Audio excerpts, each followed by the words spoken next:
Hey guys what's up. तो कैसे हैं आप सब लोग। Welcome back to your own channel Deepak Yadav IAS academy. Welcome to the daily Hindu news and editorial analysis of 28 of July 2020। तो guys आज है 28 जुलाई 2020 और है ट्यूसडे। देखेंगे आज का the Hindu complete newspaper. The Hindu complete newspaper को एनालाइज करेंगे from the view point of UPSC and the various competitive exams. तो गाइस डिस्कशन स्टार्ट करने से पहले अगर आपको इन सारी चीज़ों से रिलेटेड पीडीएफ चाहिए और इस न्यूज़पेपर की पीडीएफ चाहिए तो आपको क्या करना है, डाउनलोड करना है टेलीग्राम डाउनलोड करने के बाद सर्च बॉक्स में टाइप करना है दीपक यादव आईएएस एकेडमी। ठीक है, एज यू कैन सी आप क्लिक करो यहाँ पर जाके तो नीचे ज्वाइन का ऑप्शन आ रहा होगा, ज्वाइन कर लेना क्योंकि यहाँ पे आपको डेली बेसिस पे नोट्स मिलते हैं, डेली बेसिस पे हर चीज़ मिलती है रिलेटेड टू यूपीएससी। क्या क्या स्टडी मटेरियल मिलता है यूपीएससी से रिलेटेड, आपको डेली द हिंदू एनालिसिस मिलता है in the form of a video. उसके बाद आपको डेली द हिंदू न्यूज़पेपर की पीडीएफ मिलती है, साथ ही साथ डिजिटल नोट्स मिलते हैं ताकि आप जो करंट अफेयर्स होते हैं, जो हमारे न्यूज़पेपर में करंट अफेयर्स होते हैं, उनका जो स्टैटिक पोर्शन होता है वो आपको in the form of a digital notes यहाँ पे मिल जाता है टेलीग्राम में, ताकि आप स्टैटिक पोर्शन को अपना करंट अफेयर से लिंक कर सको क्योंकि ये सबसे मेन चीज़ होती है यूपीएससी में।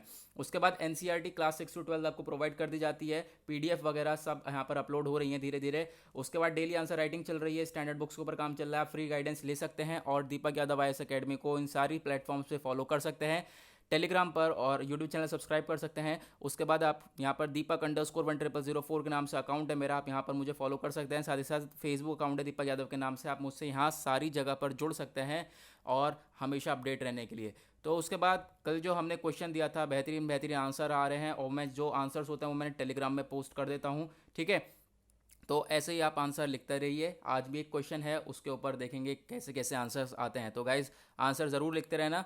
तो अभी चलते हैं हम लोग अपने न्यूज़पेपर के ऊपर, और जो टेलीग्राम का लिंक है वो मैंने डिस्क्रिप्शन में दे दिया नीचे, डिस्क्रिप्शन में से क्लिक करके आप जाके भी तब भी ज्वाइन कर सकते हैं। साथ ही साथ अगर आपने अभी तक चैनल को सब्सक्राइब नहीं किया है तो किस बात की देरी है, एक छोटा सा क्लिक करके आप चैनल को बड़ा कर सकते हैं, एक छोटा सा क्लिक करके आप चैनल को सपोर्ट दिखा सकते हैं। तो do not forget to subscribe the channel.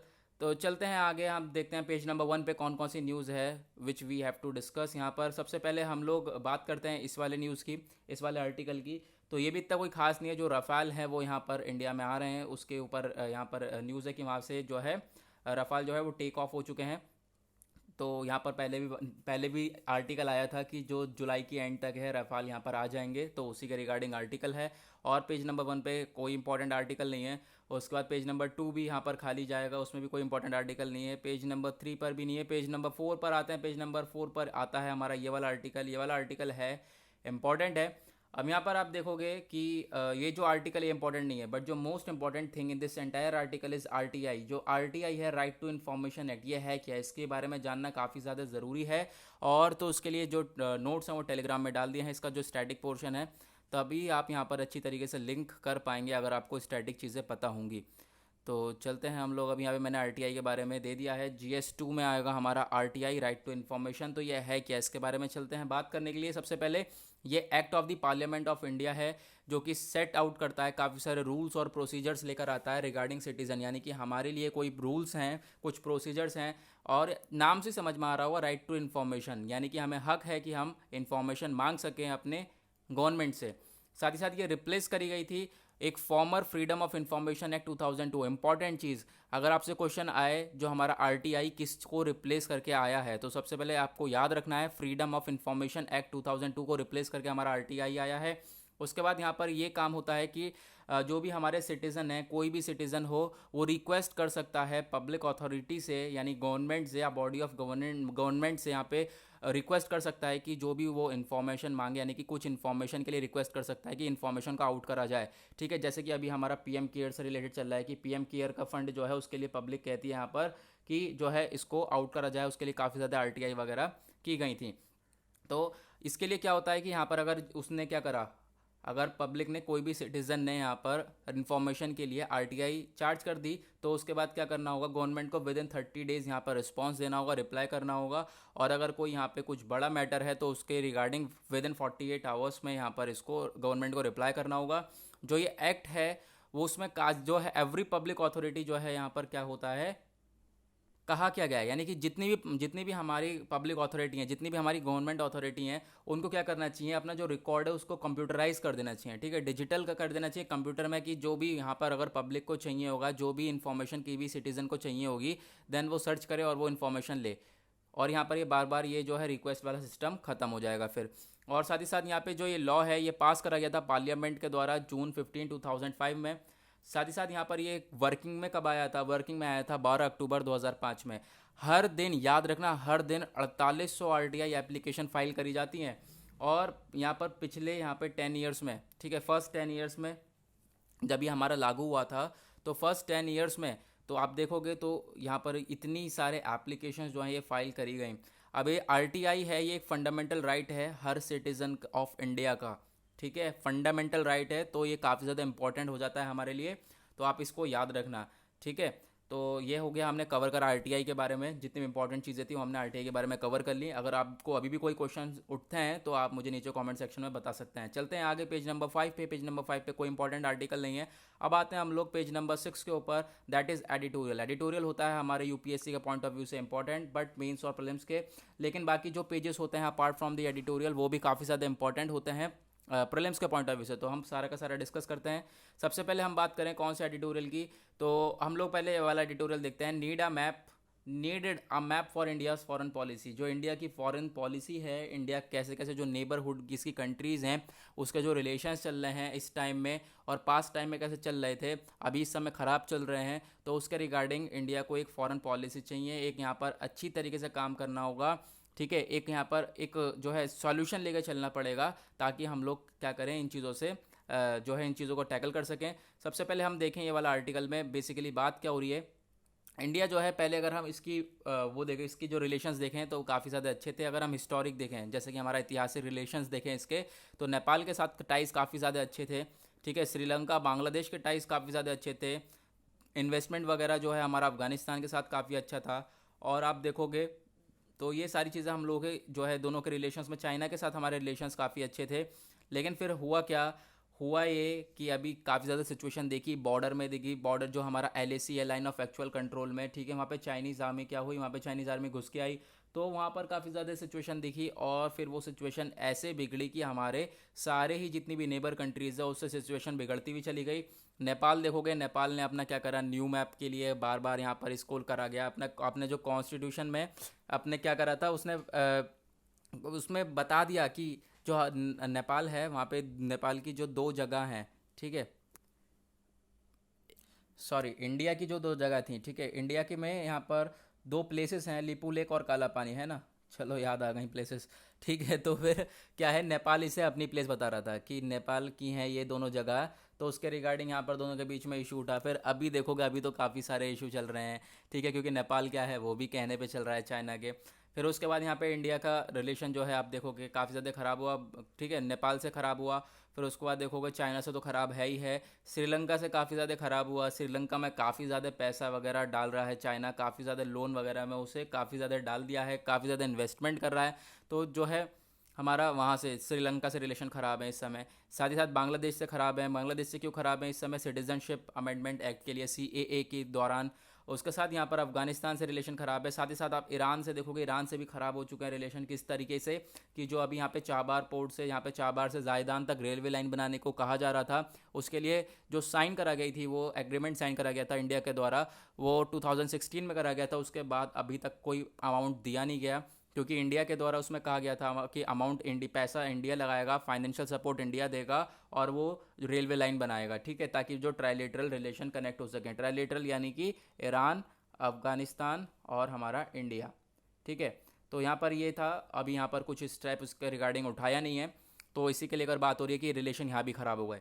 तो अभी क्या हो रहा है, इंडिया की जो फॉरेन पॉलिसी देखोगे, अभी जो देखोगे जो नेबरहुड कंट्रीज हैं जितनी भी, उनसे काफ़ी ज़्यादा रिलेशन जो हैं वो बेकार हो चुके हैं काफ़ी हद तक सभी लोगों से। तो हम लोगों को क्या है, एक हम लोगों को फॉरेन पॉलिसी चाहिए ताकि हम क्या कर सकें, इतनी अच्छी तरीके से इन लोगों से निपटा सकें। लेकिन वो प्रॉब्लम्स आ किस वजह से रही हैं, आप प्रॉब्लम्स देखोगे सबसे पहले एक तो यूएस की वजह से आ रही हैं। यूएस, हालांकि यूएस और इंडिया के रिलेशन काफ़ी ज़्यादा अच्छे हैं, बट अभी आप यहाँ पर एक एग्जाम्पल देखोगे। क्या एग्जाम्पल है कि अभी हुआ क्या था, जो ईरान से हम लोग ईरान की क्यों नहीं मदद कर पा रहे हैं। ईरान की मदद की बात छोड़ो, ईरान में जो हमने अभी चाबहार पोर्ट के लिए कहा गया था, एग्रीमेंट करा था, उसके लिए पैसा क्यों नहीं भिजवा पाए। वो इसलिए क्योंकि अभी देखोगे जो यूएस है, यूएस काफ़ी ज़्यादा भिड़त रहती है ईरान से, ठीक है, सैंक्शंस वगैरह लगा रखे हैं। तो उसके रिगार्डिंग क्या करा, इंडिया जो है वो काफ़ी ज़्यादा फॉलो करता है यूएस को, ठीक है, काफ़ी ज़्यादा फॉलो करता है यूएस को। तो उसी की वजह से यहाँ पे क्या करा यूएस ने, ईरान के ऊपर सैंक्शंस वगैरह लगाए थे। कोई ये भी कहा था कि कोई भी ईरान से जो है ऑयल वगैरह इंपोर्ट नहीं करेगा। तो इंडिया ने सबसे पहले स्टेप उठाया, इंडिया ने यहाँ पे ऑयल वगैरह इंपोर्ट नहीं करा। ठीक है, तो आप इसके रिगार्डिंग देख सकते हो, जो है रिलेशंस ख़राब हो रहे हैं। एक तो यूएस की वजह से भी रिलेशंस ख़राब हो रहे हैं, तो आप देख सकते हो। एक सेकंड अभी हम देखें तो हमारा एक चीज़ और क्या है, और रिलेशन हमारे किस वजह से ख़राब हुए हैं। एक हमारा CAA सिटीजनशिप अमेंडमेंट एक्ट की वजह से ख़राब हुए हैं। यहाँ पर इसमें क्या था एक्ट में, ठीक है, लेकिन अगर आपको नोट्स चाहिए इसके रिगार्डिंग तो वो टेलीग्राम पे पड़े हुए आप देख सकते हैं। ठीक है, क्योंकि वो हमने काफ़ी बार कवर कर रखे हैं। इसमें CAA में था क्या, मैं आपको बता दूँ, जो भी हमारे इलीगल माइग्रेंट्स हैं, ठीक है, जो कि हमारे बांग्लादेश, अफगानिस्तान और पाकिस्तान से आए हुए हैं, ठीक है, इंडिया में, तो उन इलीगल माइग्रेंट्स को क्या करना, अलग करना, बताना कि CAA के अंडर में डालना कि यहाँ पर ये इंडिया को बिलोंग नहीं करते हैं। तो इसी के लिए यहाँ पर एक्ट था। तो इसकी वजह से काफ़ी ज़्यादा जो है रिलेशंस ख़राब हुए। नेक्स्ट जो है हमारा जम्मू और कश्मीर को लेकर, जो जम्मू और कश्मीर में अभी आर्टिकल हमारा, एक सेकंड गाइस, वीडियो वीडियो रुक रहा है बहुत। तो अभी हम बात करें आर्टिकल 370 को, यहाँ पर क्या करा गया, एब्रोगेट करा गया, उसमें अमेंडमेंट करे गए। ठीक है, लद्दाख को क्या करा गया, यूनियन टेरिटरी बनाया गया। तो उसके रिगार्डिंग काफ़ी ज़्यादा यहाँ पर जो है अभी चर्चा दिखी थी इसके बारे में, और अभी तक यहाँ पर जो है काफ़ी सारी कंट्रीज़ ऐसी हैं जो एग्री नहीं है इस स्टेप को उठाने के लिए। ठीक है, जो हमने ये स्टेप उठाया इसके लिए एग्री नहीं है। तो उसके रिगार्डिंग यहाँ पर देखोगे तो जम्मू कश्मीर वाला सिस्टम हुआ, इसकी वजह से भी काफ़ी ज़्यादा रिलेशंस ख़राब हुए। साथ ही साथ जो है चाइना ने भी अपना एग्रेसिव इसी वजह से दिखाया, एग्रेशन वगैरह, क्योंकि चाइना भी यहाँ पे इस जो हमने ये स्टेप उठाया था, इसको हमने आर्टिकल को जो अमेंडमेंट लाया था इसमें, इसके रिगार्डिंग यहाँ पर इसके फेवर में नहीं था चाइना भी। ठीक है, तो आप ये सारी चीज़ें देखोगे, जो रिलेशंस है वो काफ़ी सारे ख़राब हैं, काफ़ी ज़्यादा ख़राब हो चुके हैं जितनी भी आसपास की कंट्रीज़ हैं हमारी। तो इन सबको एड्रेस करने के लिए हम लोग को कुछ ना तो कुछ करना पड़ेगा, कोई स्टेप्स उठाने पड़ेंगे ताकि हम इन चीज़ों को एड्रेस कर सकें। ठीक है, तो बेसिकली ये आर्टिकल था किस चीज़ के बारे में, कि इसके रिलेशंस किस चीज़ के किस के कंट्री के साथ कैसे कैसे रिलेशंस हैं, उसी रिगार्डिंग यहाँ पर ये पूरा का पूरा आर्टिकल था। नेक्स्ट आर्टिकल पे चलते हैं, ये वाला आर्टिकल आते हैं, इसके ऊपर बात करें इन रिवर्स गियर, जो हमारा एनवायरमेंट इम्पैक्ट असेसमेंट है उससे रिलेटेड पूरा आर्टिकल है ये। बात क्या हो रही है, जो हमारा ड्राफ्ट है EIA है, ठीक है, ड्राफ्ट है EIA का, यहाँ पर जिससे ज़रूरत है कि हम इसको में कुछ प्रोग्रेसिव चेंज कर सकें। तो वो प्रोग्रेसिव चेंज क्या क्या हो सकते हैं उसके बारे में बताएंगे, उसके बारे में मैंने हाईलाइट करा है। बट उससे पहले हम लोग बात कर लें EIA है क्या, एनवायरमेंट इम्पैक्ट असेसमेंट है क्या। इंपॉर्टेंट चीज़ है ये, क्योंकि हमारे पूरा का पूरा एक पॉइंट है, हमारा UPSC में सिलेबस आता है, उसमें एक पॉइंट है EIA के ऊपर। तो अभी मैंने इसके ऊपर नोट्स डाले हैं, तो आप देखोगे GS पेपर 3 में आएगा हमारा एनवायरमेंट इम्पैक्ट असेसमेंट। सबसे पहले इंट्रोडक्शन देखें, यह है क्या। अब यहाँ पर एक प्रोसेस है, ताकि जितने भी हमारा, अगर कोई हम डेवलपमेंट कर रहे हैं किसी भी एनवायरनमेंट में, हम किसी भी कोई भी प्रोजेक्ट वगैरह लगा रहे हैं और किसी भी चीज़ के लिए डेवलपमेंट के लिए स्टेप उठा रहे हैं, तो सबसे पहले ये हम लोग देख लें कि उसका इम्पैक्ट क्या पड़ेगा, कहीं बुरा इम्पैक्ट तो नहीं पड़ेगा, या फिर अच्छा भी पड़ सकता है। ठीक है, ये सबसे पहले ये देखना जाना कि बेनिफिशियल और एडवर्स इम्पैक्ट्स क्या पड़ेंगे। तो ये हमारे ड्राफ्ट इसलिए है कि कोई भी जो हमारा प्रोजेक्ट है, कोई भी हमारा डेवलपमेंट प्रोग्राम है, उसको इम्प्लीमेंट करने से पहले पता लगाना कि उसका इम्पैक्ट बाद में क्या होने वाला है। अब आपके लिए क्वेश्चन है प्रीलिम्स रिलेटेड, तो आप मुझे नीचे कमेंट सेक्शन में बताओगे यूनेप की फुल फॉर्म, UNEP की, जितने भी देख रहे हैं सब लोग टाइप करेंगे UNEP की फुल फॉर्म बताओगे। अभी एक आध बॉडी और है उसकी भी फुल फॉर्म बताओगे, तभी आपको चीज़ें जो है वो बार बार रिमेंबर कर पाओगे। ठीक है, अब जो यूनेप ने क्या डिफाइन करा है, जो भी हमारा इन्वायरमेंटल इम्पैक्ट असेसमेंट है, ये एक टूल है, एक टूल की तरह काम करता है और यूज़ करा जाता है, ताकि जो जितना भी हमारा एनवायरमेंटल, सोशल, इकोनॉमिक इम्पैक्ट्स हैं, ठीक है, of a project prior to decision making, याद रखना, prior to decision making. That means यहाँ पर प्रोजेक्ट लगाने से पहले, प्रोजेक्ट को जो हम प्रोजेक्ट जो भी हमने यहाँ पे डिक्लेयर करा है, उसको लगाने से पहले क्या उसके इम्पैक्ट पड़ने वाले हैं बाद में, उसको पहले से यहाँ पर सबको एसेस करके चलना। ठीक है, उन सबको यहाँ पर देखते हुए चलना। साथ ही साथ यहाँ पे प्रेडिक्ट करना, जैसे मैंने अभी बताया, इसका एम क्या है, मेन एम क्या है, प्रेडिक्ट करना, पहले से ही पता लगाना है जो भी यहाँ पर एनवायरमेंट इम्पैक्ट पड़ने वाला है किसी भी प्रोजेक्ट का, किसी भी डिज़ाइन का, और यहाँ पे तरीके ढूंढना कि अगर उसका कोई बुरा इम्पैक्ट पड़ता है तो उसको हम लोग कैसे रिड्यूस कर सकते हैं, उसको कम कैसे कर सकते हैं। ठीक है, साथ ही साथ यहाँ पर जो ये हमारा EI है, इंडिया में एक स्टैट्यूटरी बॉडी है जो कि आई थी एनवायरमेंट प्रोटेक्शन एक्ट 1986 के दौरान। ठीक है, अब उसके बाद कुछ इसका इतिहास देखें, इतिहास यहाँ पर हिस्ट्री देखें EIA की।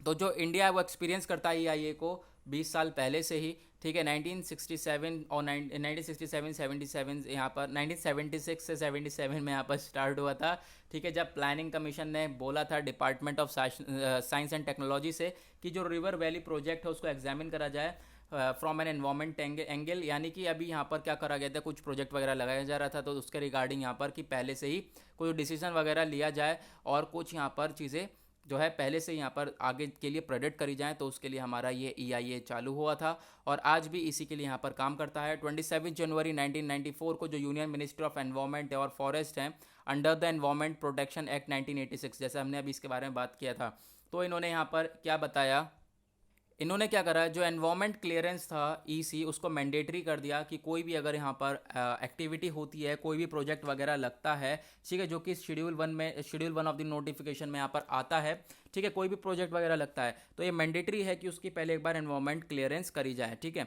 तो अभी हम और इंपॉर्टेंट चीज़ पे बात करते हैं। सबसे पहले EIA का इंपॉर्टेंस क्या है, ठीक है, इसकी ज़रूरत क्यों है हम लोगों को, इसकी महत्वपूर्णता क्या है। सबसे पहले ये EIA हमारा लिंक करता है एनवायरमेंट को with development for environmental safe and sustainable development, यानी कि अगर हम पहले से ही पता लगा के चलेंगे कोई प्रोजेक्ट हम लगा रहे हैं कि आगे उसका क्या इम्पैक्ट पड़ने वाला है, बुरा असर पड़ेगा या अच्छा असर पड़ेगा, तो ऑब्वियस सी बात है ये हमारा लिंक करता है एक एनवायरमेंट को, साथ ही साथ जो हमारा एनवायरमेंट है उसको उससे लिंक करता है कि यहाँ पर क्या चीज़ सेफ रहने वाली है और कैसे कैसे यहाँ पे डेवलपमेंट होने वाला है।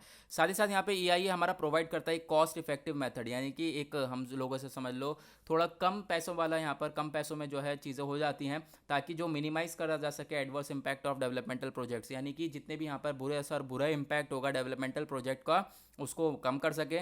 साथ ही साथ EIA इनेबल करता है डिसीजन मेकर्स को, जो भी डिसीजन लेता है उन्हें इनेबल करता है कि वो एनालाइज करें इफेक्ट ऑफ डेवलपमेंटल एक्टिविटीज़, यानी कि जो डेवलपमेंटल एक्टिविटीज़ है उसका क्या इफेक्ट होगा एनवायरमेंट के ऊपर, और well before the developmental project is implemented, यानी कि जो भी डेवलपमेंटल प्रोजेक्ट लगने वाला है, ठीक है, या फिर इम्प्लीमेंट होने वाला है, उससे पहले जो डिसीजन मेकर हैं वो पहले ही एनालाइज कर लें क्या इफेक्ट पड़ने वाला है इससे।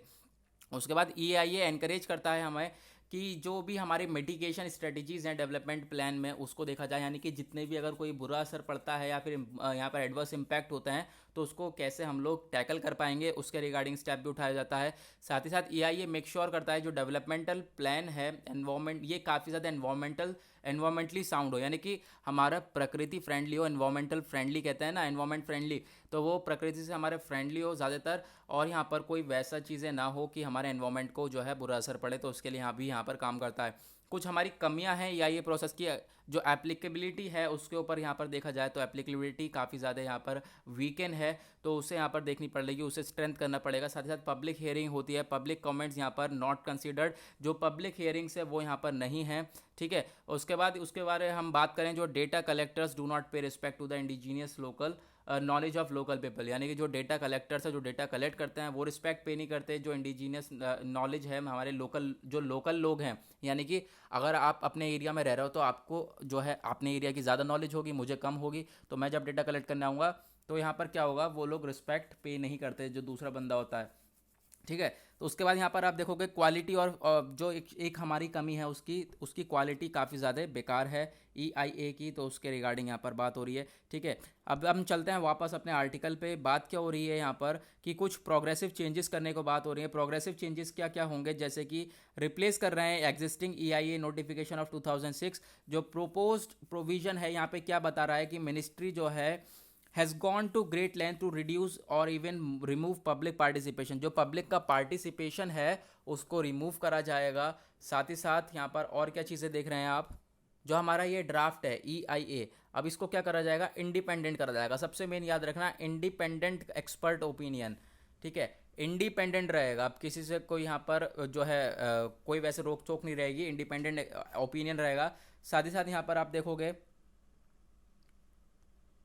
पब्लिक रिपोर्टिंग होगी, उसको नहीं लिया जाएगा, यानी कि पब्लिक का यहाँ पर क्या होगा, कोई इंटरेक्शन नहीं रहेगा इस बॉडी से। द मेन थिंग यहाँ पर ये याद रखना है आपको, ठीक है। और मेन चीज़ क्या है, हमारा EI के बारे में है, तो इसके बारे में मैंने स्टैटिक पोर्शन दे दिया है आपको, तो उसके बारे में याद कर लेना क्या इंपॉर्टेंस है, उसके नोट्स बना के रख लेना कि उसके इंपॉर्टेंस क्या है और हिस्ट्री उसकी कहाँ कब स्टार्ट हुआ था, ठीक है। बस खाली आप हिस्ट्री देखोगे और इंपॉर्टेंस देखोगे और उसके क्या मतलब अभी शॉर्ट कमिंग्स हैं और उसके क्या प्रोसीजर्स हो सकते हैं। अब यहाँ पे शॉर्ट कमिंग्स मैंने बताई, साथ ही साथ अब यहाँ पर ये देख लोगे सॉल्यूशन हो गया हमारा, जो है पब्लिक इंटरफेरेंस जो है यहाँ पर अब नहीं रहेगा। और साथ ही साथ यहाँ पे और क्या चीज़ यहाँ पे कही जा रही है आर्टिकल में, where there might be a case for some changes much of the proposed AI systems can make only things worse and should not be pushed through. अगर बार बार ऐसे ही चेंजेस होते रहेंगे, ऐसे ही चेंजेस होते रहेंगे, तो यहाँ पर चीज़ें और बदतर हो जाएंगी सुधरने के बजाय। ठीक है, तो अभी आप यहाँ पे एआई के बारे में जान सकते हैं। तो चलते हैं आगे, आगे आते हैं हम लोग पेज नंबर 7 के ऊपर, that is opposite to editorial. तो यहाँ पर कौन कौन से आर्टिकल डिस्कस करना है, ये दोनों आर्टिकल डिस्कस करेंगे, इंपॉर्टेंट है। सबसे पहले हम ये वाला आर्टिकल देखेंगे, ये वाला आर्टिकल काफ़ी ज़्यादा इंपॉर्टेंट है। ठीक है, तो अब बात करते हैं जो majority can not afford a balance diet, यानी कि जो हमारे इंडिया में मेजोरिटी लोग हैं, मेजोरिटी जो हमारा मेजोरिटी पोर्शन होगा लोगों का, इंडिया की बात नहीं हो रही, पूरे एशिया की बात हो रही है, तो वहाँ पर जो है वो लोग अफोर्ड नहीं कर पाएंगे बैलेंस डाइट, क्योंकि अभी एक सोफी की रिपोर्ट आई है, उसके रिगार्डिंग बात हो रही है। सबसे पहले मैं आपको ये आर्टिकल बताता हूँ, फिर इसके स्टैटिक पोर्शन पे चलेंगे, कुछ चीज़ें हैं जानने के लिए और आपके लिए क्वेश्चन भी है इससे रिगार्डिंग। अब जो न्यू एनालिसिस है from the food and agriculture organization, ये हमारी बॉडी है एक फूड एंड एग्रीकल्चर ऑर्गेनाइजेशन, उसने एक न्यू एनालिसिस लेकर आया है और शो करा है जो hundreds of millions of people of India हैं। ठीक है, जो 100 millions of people of India हैं above the international poverty line. ठीक है, जो इंटरनेशनल पॉवर्टी लाइन है, एक पॉवर्टी लाइन होती है, उसके अबव है, यानी कि उससे ऊपर है, यानी कि पैसा मतलब थोड़ा बहुत सही है उनकी इनकम, तो वो भी क्या कर सकते हैं यहाँ पर, वो लोग उन लोग मतलब वो लोग भी जो है अफोर्ड नहीं कर सकते एक न्यूट्रिशियस डाइट को, हेल्दी डाइट को। इस बॉडी के अकॉर्डिंग बात करी जा रही है यहाँ पर, वो लोग भी एक न्यूट्रिशियस डाइट को फॉलो अप नहीं कर सकते। जो लार्जली मेजोरिटी ऑफ इंडियंस है, ये लोग अफोर्ड नहीं कर पाएंगे बैलेंस डाइट को, क्योंकि एवरी ईयर जो हमारा फूड एंड एग्रीकल्चर ऑर्गेनाइजेशन है इन पार्टनरशिप विद, यहाँ पर रिपोर्ट आती है किस किस के साथ मिलकर, united nation organization publishers are report on food security across the world. और यहाँ पर आप देखोगे जो state of food security and nutrition है इन द वर्ल्ड, सोफी, यानी कि 2020 यहाँ पर जो रिपोर्ट आई है इसकी सोफी की, ये रिलीज़ करी गई है 13 जुलाई को। एक जो न्यू फीचर है सोफी 2020 का, ये डिटेल एनालिसिस है कि कॉस्ट और affordability of health diets around the world, यानी कि ये कहा गया है कि कॉस्ट बहुत ज़्यादा अफोर्ड रहेगा, यानी कि एक अफोर्डेबिलिटी कॉस्ट रहेगी कि कोई भी पर्सन होगा वो यहाँ पर इस सामान को खरीद सकता है, इन चीज़ों को खरीद सकता है। बट ऐसा नहीं है, क्योंकि अभी आप देखोगे आर्टिकल तो आपको समझ में आ जाएगा। सबसे पहले यहाँ पर इस हमारे जो रिपोर्ट है इसमें 3 टाइप्स की डाइट्स बताई गई हैं, डाइट 3 टाइप की बताई गई हैं, डिफाइन करी गई हैं। सबसे पहली डाइट है हमारी बेसिक एनर्जी सफिशिएंट डाइट, यानी कि बेसिक एनर्जी के लिए कुछ खाना, जैसे कि यहाँ पे एक चीपेस्ट डाइट है, आप देखोगे, नहीं चीपेस्ट डाइट नहीं, चीपेस्ट सामान लगा रहा है यहाँ पे, चीपेस्ट जो है सीरियल्स हैं खाने के लिए, जैसे कि आप देखोगे राइस, व्हीट, ठीक है, यहाँ पे आप देखो गेहूँ, चावल, सबसे सस्ती चीज़ है। और रिक्वायरमेंट मतलब कि एक रिक्वायरमेंट को पूरी करने के लिए यहाँ पे खाया जाएगा। इसमें आप देखोगे 2329 किलो कैलोरी की बात हो रही है, एक सफिशिएंट अमाउंट है। यंग वुमेन 30 साल की अगर कोई औरत है उसके लिए एक सफिशिएंट अमाउंट है, तो उसके लिए वो यहाँ पर ये चीज़ खा सकती है। आप यहाँ पर ये बहुत ज़्यादा चीपर है। उसके बाद जो सेकंड डाइट बताई गई है, एक न्यूट्रिएंट एडिक्वेट डाइट बताई गई है, ठीक है, जिसमें क्या सामान बताया गया है, 23 मैक्रो एंड माइक्रो न्यूट्रिएंट्स बताए गए हैं कि यहाँ पर 23 माइक्रो न्यूट्रिएंट्स जो है इन्वॉल्व रहेंगे इस डाइट में, ठीक है। और साथ ही साथ यहाँ पर एक कॉस्ट भी काफ़ी ज़्यादा कम रहेगी अलग अलग फूड से। यहाँ पर अभी आप देखोगे माइक्रो और मैक्रो न्यूट्रिएंट्स क्या होता है। मैक्रो न्यूट्रिएंट्स यानी कि हमारे जो सबसे बड़े बड़े जिसे हम देखते हैं, जैसे कि हमारा होगा कार्ब्स हो गया, ठीक है, कार्ब्स, प्रोटीन और फैट्स, ये होते हैं हमारे मैक्रो। और माइक्रो न्यूट्रिएंट्स क्या होते हैं, हमारे मल्टीविटामिन्स वगैरह, ये सारी चीज़ें होती हैं। तो ये सारी चीज़ें डाइट में अवेलेबल हैं न्यूट्रिएंट एडिक्वेट डाइट में। उसके बाद जो हमारी तीसरी डाइट जो डिफाइन करी गई है इसमें, वो हमारी एक हेल्दी डाइट। हेल्दी डाइट में क्या होता है, इसमें सारी चीज़ें हैं रिगार्डिंग आपको कोई हेल्दी मतलब कि एक काफ़ी ज़्यादा हेल्दी डाइट यहाँ पर इस रूप में बताई जा रही है, क्योंकि यहाँ पे प्रोटीन वगैरह सारी चीज़ें इन्वॉल्व हैं इस डाइट में। तो वो लेकिन अभी इसके रिगार्डिंग बात करेंगे, यहाँ पे भी कुछ लूप होल्स हैं तो उसके बारे में बात करेंगे। देखो हेल्दी डाइट में क्या क्या रहेगा, आप यहाँ पर देख सकते हैं, जो है starchy staples, protein rich food रहेंगे, लेग्यूम्स, मीट, ये सारी चीज़ें रहेगा। उसके बाद dairy, vegetables, fruits and fats, ये सारी चीज़ें रहेंगी। लेकिन अब हम इनकी प्राइसेस की बात करें, अब मेन चीज़ के ऊपर आते हैं। तीनों डाइट हमने पढ़ तो ली कि हाँ भाई ये तीनों डाइटें ऐसी ऐसी हैं, इतना इतना सामान मिल रहा है।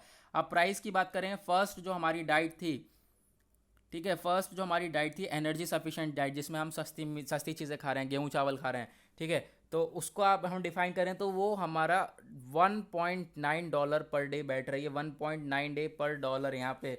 तो आप देखोगे ये भी काफ़ी ज़्यादा, इतना मतलब जो गरीब इंसान है वो इसको अफोर्ड नहीं कर सकता, ठीक है। उसके बाद बात करें सेकंड, जो सेकंड डाइट का अमाउंट की बात करें तो ये $2.12 बैठ रही है। यानी कि यहाँ पर आप देखोगे ये जो है जो इंटरनेशनल पॉवर्टी लाइन है, इंटरनेशनल पॉवर्टी लाइन कितनी थी 1.9, है ना। इंटरनेशनल पॉवर्टी लाइन से भी ऊपर है ये जो अमाउंट है। यानी कि जिसकी अच्छी इनकम है तो यार वो भी इस पे स्पेंड नहीं कर पाएगा, वो भी इसको जो यहाँ पर ऐसा फूड नहीं खा पाएगा न्यूट्रिएंट एडिक्वेट। और काय का न्यूट्रिएंट यहाँ पर इतना सारा सामान तो दिया भी नहीं जा रहा है। साथ ही साथ यहाँ पर अगर हम बात करें जो सोफी रिपोर्ट एज्यूम करती है जो एक पर्सन है, अगर वो स्पेंड अब मान लो आपकी 100 रुपये इनकम है, ठीक है, 100 रुपये इनकम है, तो आप क्या आप 63 रुपये रोज़ खाने में लगा दोगे?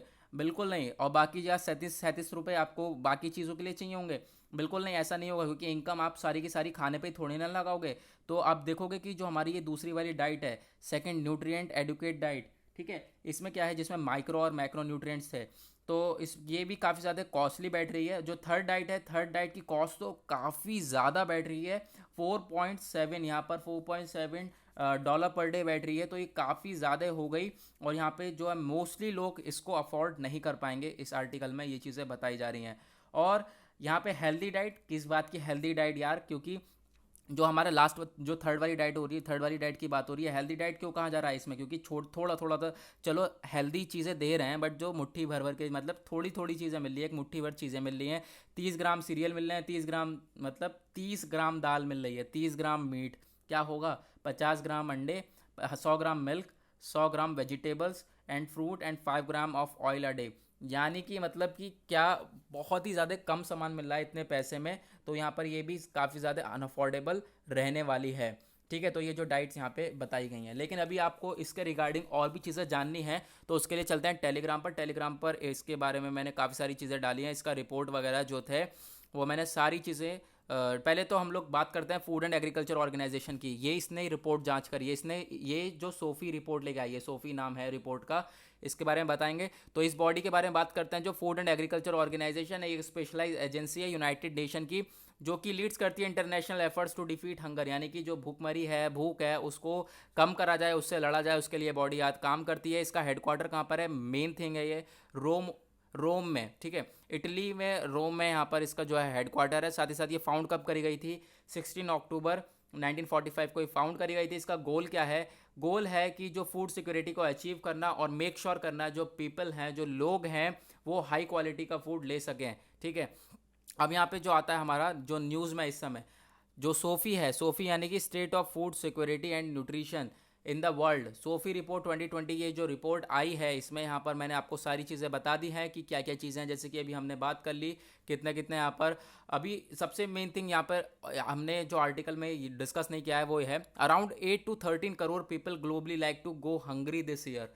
यानी कि 8 से 13 करोड़ लोग भूखे रहने वाले हैं इस पूरे साल, ठीक है, क्योंकि कोविड-19 की सिचुएशन ने काफ़ी ज़्यादा इकॉनमी डाउन कर दिया। Almost 690 million people around the world went hungry in 2019 में यहाँ पर 690 मिलियन पीपल जो है वो हंग्री थे।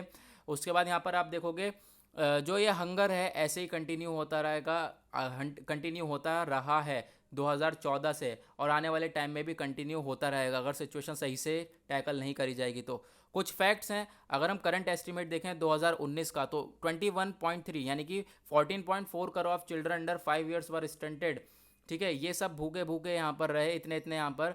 तो अभी हम लोग बात करने वाले हैं आगे की बात करेंगे हम लोग अबाउट सोफ़ी। सोफ़ी एक इंपॉर्टेंट चीज़ है, यहाँ पर रिपोर्ट है, एक जॉइंट रिपोर्ट है जो कि इशू करी जाती है साल में एक बार फूड एंड एग्रीकल्चर ऑर्गेनाइजेशन के द्वारा, ठीक है, फूड एंड एग्रीकल्चर ऑर्गेनाइजेशन के द्वारा ऑफ यूनाइटेड नेशन, ठीक है, international fund of agriculture development, UNICEF, world food programme and the world health organization, इनके द्वारा सब लोगों के द्वारा एक जो है रिपोर्ट एनुअली लाई जाती है। और it present the latest estimates on food insecurity, यहाँ पर ये प्रेजेंट करती है, बताती है जितनी भी फूड इनसिक्योरिटी है, हंगर है, मेल न्यूट्रिशन है, इन सब चीज़ों के रिगार्डिंग स्टेप्स उठाए जाते हैं।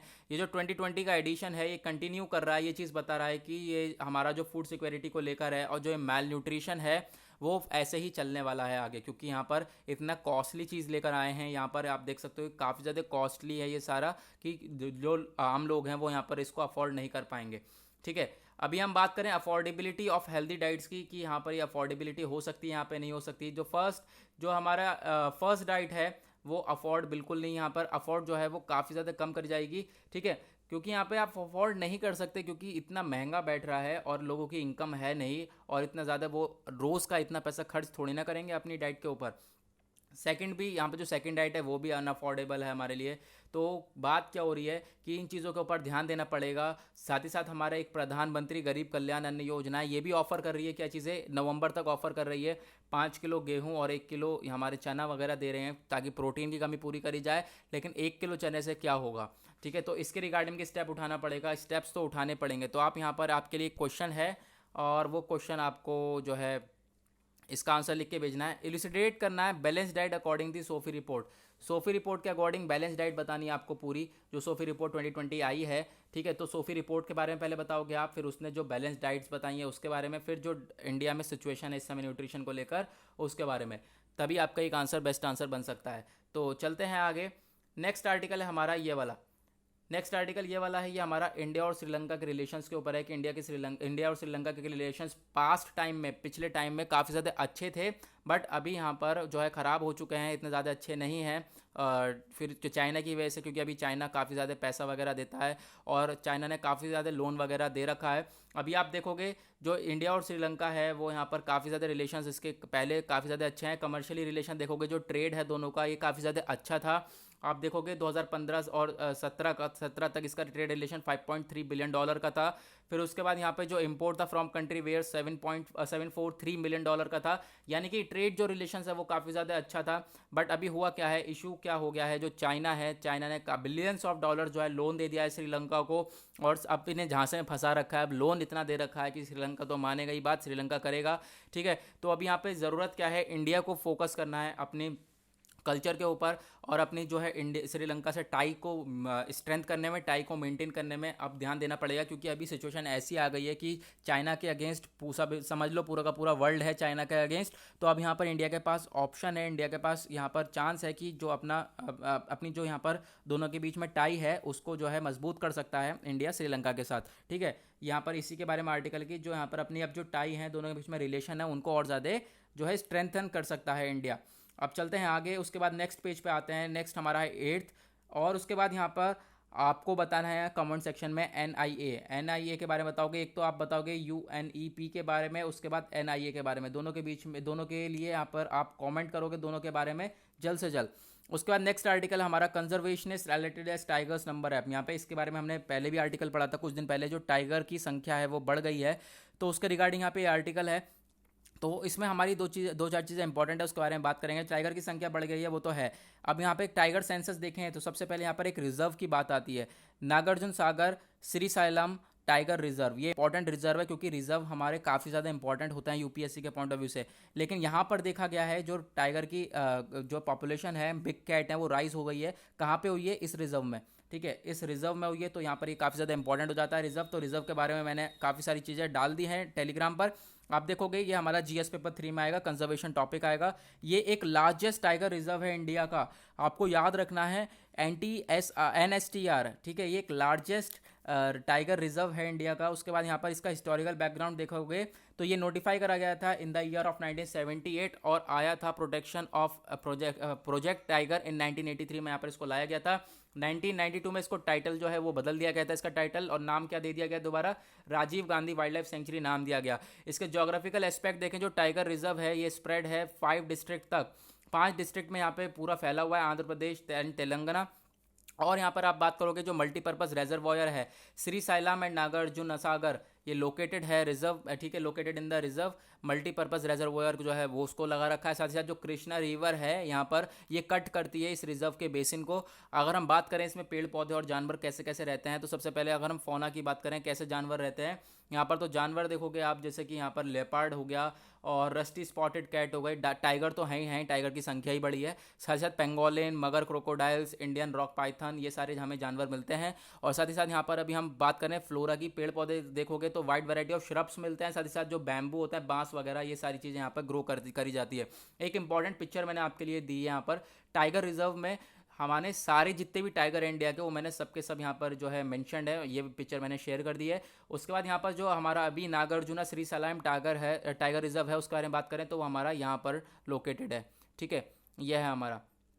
तो चलो, आंध्र प्रदेश में लोकेटेड है, इसके बारे में हमने देख लिया। तो चलते हैं वापस अपने न्यूज़पेपर के ऊपर, देखते हैं और क्या इंपॉर्टेंट आर्टिकल। एनएसटीसीआर, यहाँ पर अगर टाइगर रिजर्व के बारे में आए, कहाँ पर टाइगर रिजर्व की संख्या बड़ी है, वो बड़ी है नागार्जुन सागर श्रीशैलम टाइगर रिजर्व में। उसके बाद एनआईए के बारे में आप बताओगे, नेशनल इन्वेस्टिगेशन एजेंसी, यार मैंने तो बता दिया पूरा। चलो उसके बारे में थोड़ी और बातें बताओगे, इसका हेडक्वार्टर कहाँ पर और फॉर्म कब हुई थी।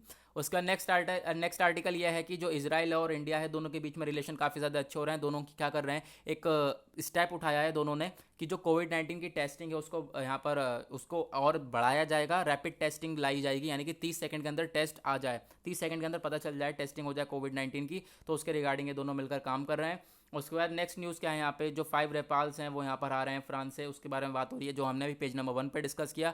साथ ही साथ जो सुप्रीम कोर्ट ने अर्ज करा है कि जो प्रशांत भूषण का जो केस है यहाँ पर, इसको वापस लिया जाए।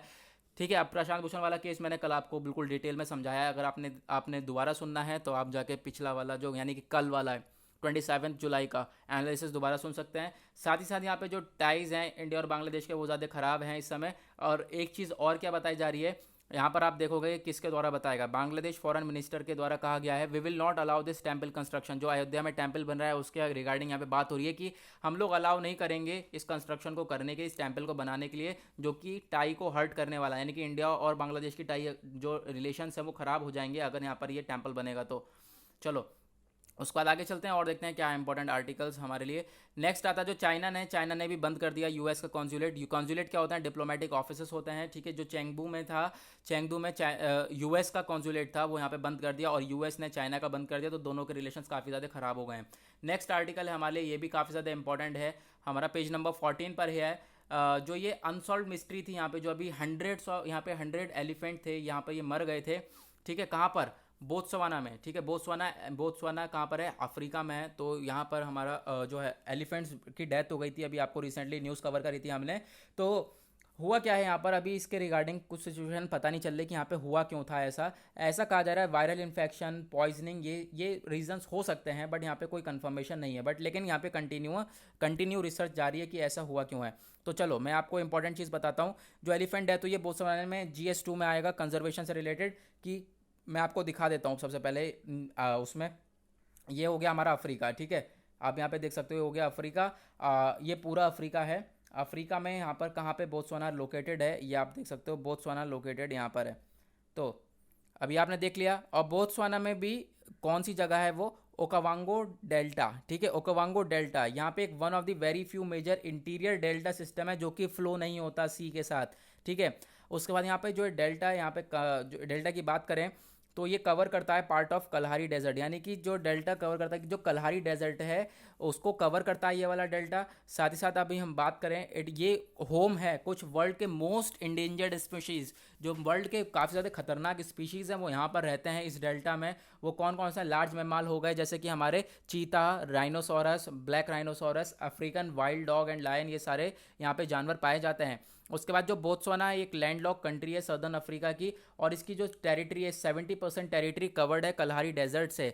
उसके बाद बोत्सवाना में वर्ल्ड के लार्जेस्ट एलिफेंट पॉपुलेशन है, और एस्टिमेटेड करी जा रही है 1,30,000 की, 1,30,000 एलिफेंट है यहाँ पर। ठीक है, ऐसा यहाँ पे बताया जा रहा है। तो याद रखना, वर्ल्ड की लार्जेस्ट एलिफेंट पॉपुलेशन कहाँ पर है, बोत्सवाना में।